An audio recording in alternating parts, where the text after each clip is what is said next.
Okay, we are ready. So, greetings, everyone.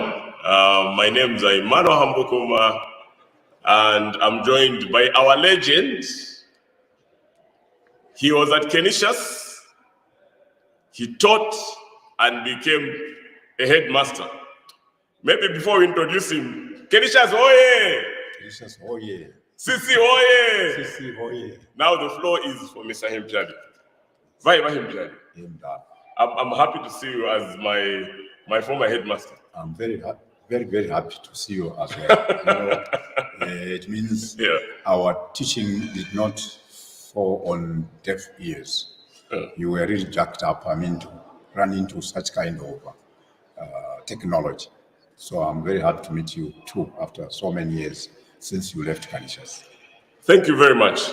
Now, some of you may not know, but Mr. Himpyali was actually at Canisius. Please share with us when you came to Canisius and when you left, and any memories that you have. I came to Canisius 1967 up to 1971. So that is about 52 years ago. Thereafter, I went for training as a teacher, taught in Kauma Secondary School for 2 years, 74 to 76. Now, 76 to 2008, I was in Canisius. But of those years I was at Canisius, I became head of department for a number of years. I served as a deputy head for 10 years, 1984 to 1994. Then in 1994, when the late Mr. Nyanga retired, I was called upon to head Canisius up to 2008.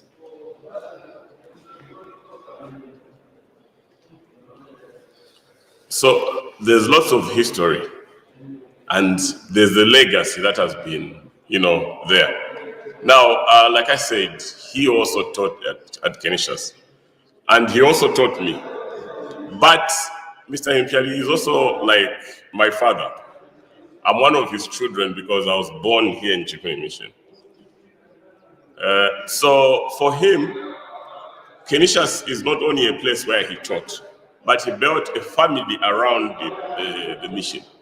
Now, the mission that, of course, was started by the Jesuits. Any memories of some of the Jesuits that you remember during your time at Canisius?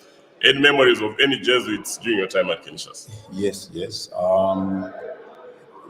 immediate person that comes to mind is the late Professor Michael Kelly. When I came into Canisius, I went into a class known as 1P, but P stood for principal. He was the principal that time, and he really inspired us because whenever there was no teacher in any of the subjects, he would pop in and teach. Everything he had it by his fingertips. The other teacher that I can vividly remember is again Father Reverend Thomas McGibbon. When I came, he was the housemaster for the Form 1, Form 2 section. And he was very sociable. He would teach you how to play cards. He would teach you to boxing. And he was in charge of the cadet force. And, very approachable. And we felt very much at home, away from home. The other teacher that I still can recall is one who taught me mathematics. Now, I can't remember his name, but we called him Hombre. There was a character in one of those films known as Hombre, and he would come in class with full force. And if you didn't do the homework, you were in trouble. But he taught so well that you'd never miss any of the stages. And as a result, I liked mathematics, and I made sure that when I went for training, it was my first choice. Of course, there were many others. Father Holohan, who was the spiritual father, now known as chaplain. my teacher of French, Mrs. Monkeri. And, in grade 9, I even got a distinction in French. Unfortunately, when I went to senior, I didn't have a good teacher. So somewhere I lost interest. I think I can go on and on, but maybe those I taught with when I became a teacher, we have Mr. Haambokoma. Now he's Dr. Yes. Dr. Haambokoma. He was very, very particular, and especially with biology, also very serious minded and focused, very determined. Then we had Father Ron Hidaka, a mathematics teacher, and once he took up the class from grade 10 to 12, there would be hardly anyone failing, and there would be so many distinctions. Then who else?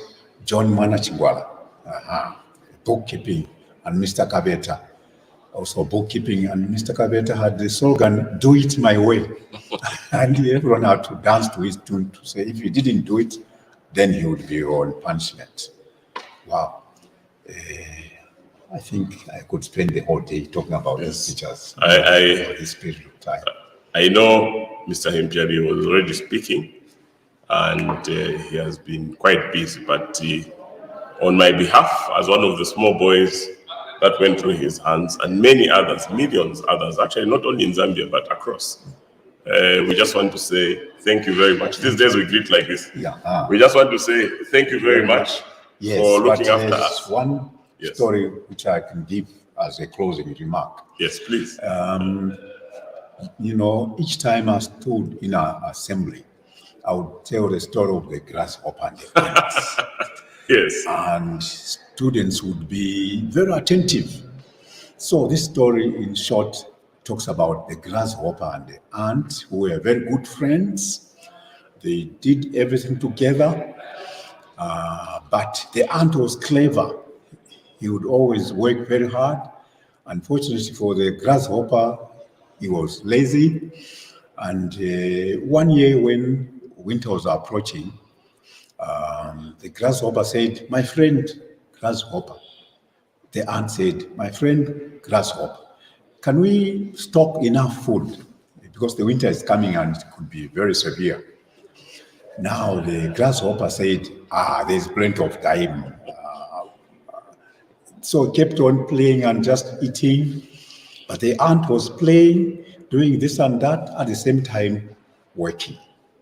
Now when the winter came, the ant went deep into its house and hid from the cold and started enjoying the fruits of its harvest.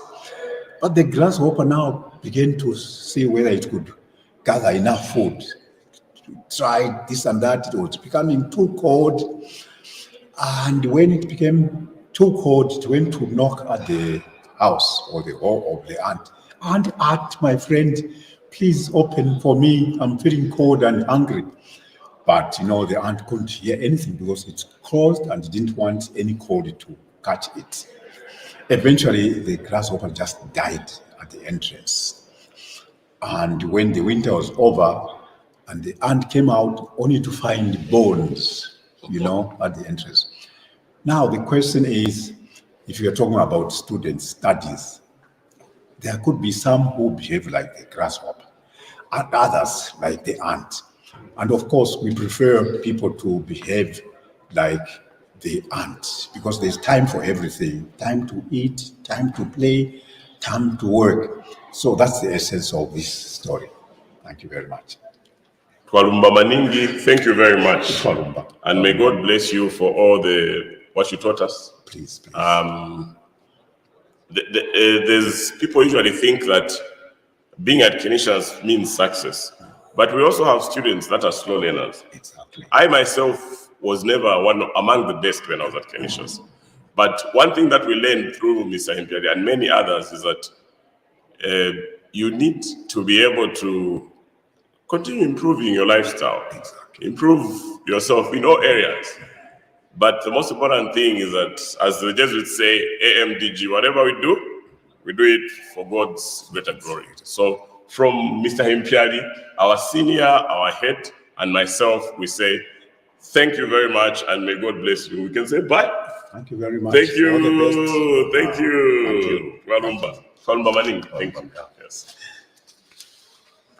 You're coming for me? Yes. Ah. Yes.